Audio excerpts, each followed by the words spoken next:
at sumagot ka na yan sa General.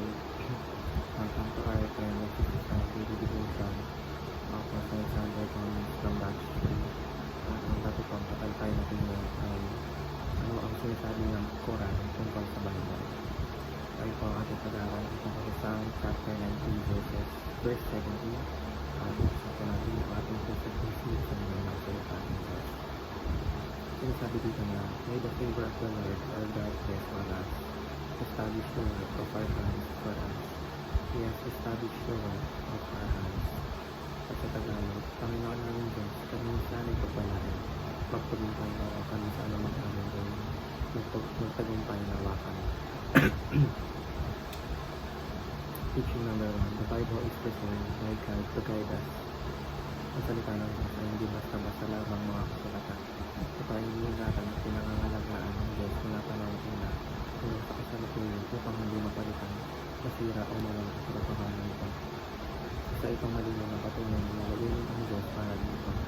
Upang ito'y mag-ilaw sa ating mundo at gabay sa ating pang-araw-araw na buhay.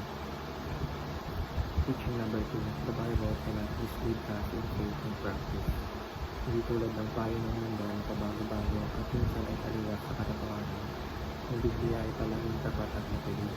Ano man ang panahon, ito ay maaasahan at makapagbibigay ng tama at magtapat na direksyon para sa ating panampalataya at pamumuhay.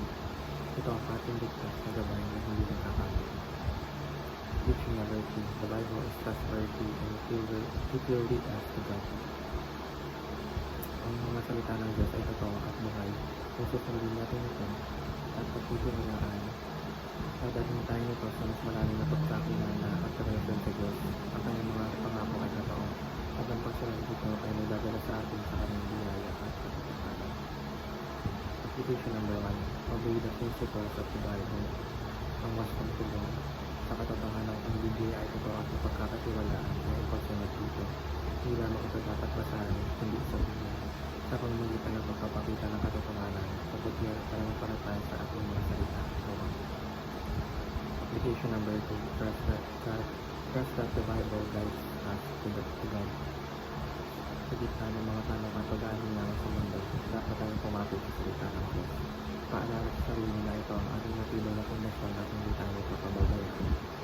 Kapag nalito, balikan ang Biblia upang maging magabay ang patunay sa katotohanan.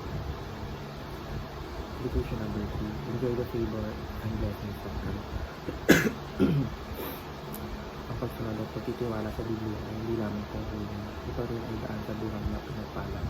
Tayo makakaranas ng kapayapaan, kagalakan at mga biyaya mula sa Diyos kapag isinabuhay natin ang kanyang mga salita. Yun lamang po ang aking